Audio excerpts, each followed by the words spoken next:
गोडविल learners channel पर आप सभी का स्वागत है। मैं अमित शर्मा, गोडविल इंटर कॉलेज कक्षा 9 सामाजिक विज्ञान पार्ट 3 अफवाह पार्ट 2 प्रायद्वीपीय भारत की नदियाँ, इन पर चर्चा करूँगा। जैसा कि मैंने प्रिय बच्चों आपसे पिछले पार्ट में हिमालय की नदियों के विषय में चर्चा की थी कि वे नदी किस किस प्रकार कहाँ से निकलकर और उसमें कौन कौन सी नदियाँ मिलती है और किस प्रकार फिर वे जाकर सागर में मिल जाती है। आज हम उसी प्रकार भारत के प्रायद्वीपीय क्षेत्र की नदियों के विषय में चर्चा करेंगे। जैसे कि मैंने आपको बताया था कि भौगोलिक स्थिति के आधार पर भारत 6 भागों में विभक्त है। पर्वतीय क्षेत्र, उत्तर का विशाल मैदान, थार, प्रायद्वीपीय पठार, समुद्र तटीय मैदान और द्वीपीय क्षेत्र। आज हम उस प्रायद्वीपीय पठार पर स्थित नदियों के विषय में ही चर्चा करेंगे। प्रायद्वीपीय भारत अर्थात यह दक्षिणी भारत का भूभाग है। इस पर जितनी भी नदियां हैं वे सभी नदियां बरसाती है, जो वर्षा के समय ही प्रवाहित होती है, अन्य समय वे सूखी पड़ी रहती है। जबकि हिमालय की नदियों में वर्ष भर जल बहता रहता है।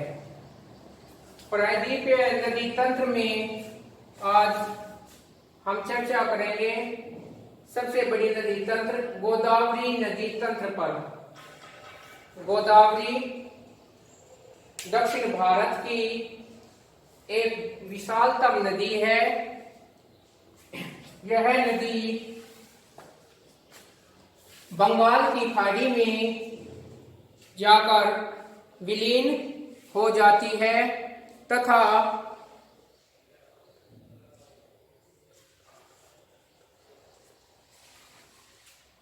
इस नदी की सहायक नदियां पूर्णा, वर्धा, माजरा, वेनगंगा और पेनगंगा है।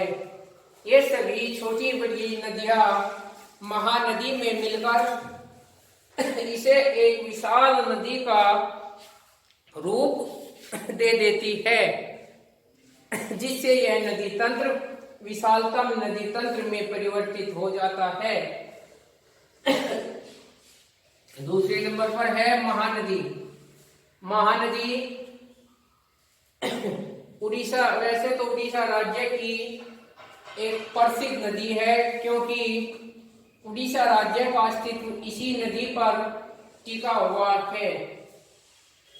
हीराकुद बांध जैसी परियोजना इसी नदी पर संचालित की जाती है।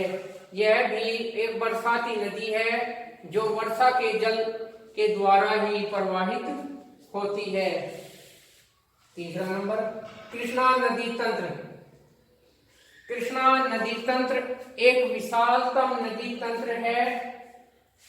कृष्णा नदी कर्नाटक और तमिलनाडु राज्य में प्रवाहित होती हुई बंगाल की खाड़ी में गिर जाती है। इस नदी की भी प्रमुख सहायक नदियां भीमा, मूसी, घाटप्रभा, तुंगभद्रा और कोयना है। तुंगभद्रा नदी परियोजना कर्नाटक की एक प्रमुख परियोजना है।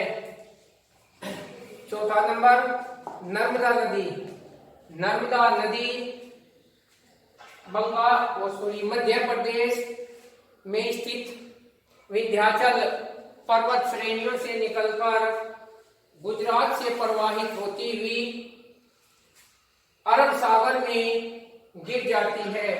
यह नदी अरब सागर में गिरने वाली नदियों में सबसे प्रमुख नदी है। इस नदी की कोई भी सहायक नदी नहीं है।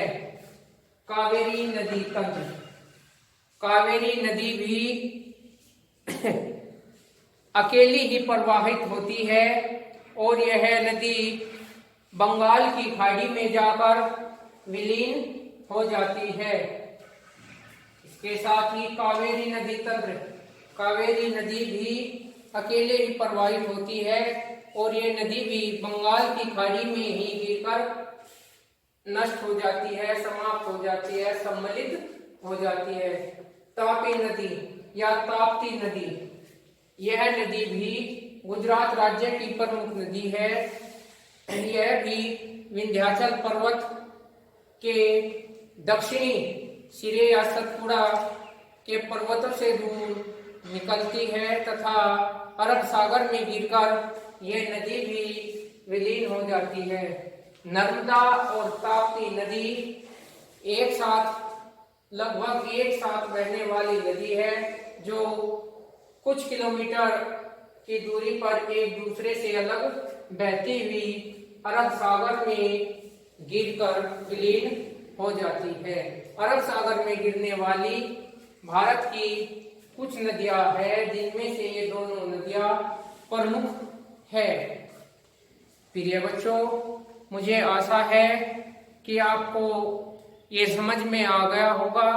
आप अपने प्रतिदिन के कार्य को प्रतिदिन ही पूर्ण करने का प्रयास करें जिससे आपको समझने में और सुगमता हो जाए तथा हमारे इस चैनल को लाइक कीजिए, सब्सक्राइब कीजिए और बेल आइकन को दबाइए जिससे आपको अगली वीडियो जल्द से जल्द प्राप्त हो सके। आज के लिए इतना ही, अगली वीडियो का इंतजार कीजिए। धन्यवाद।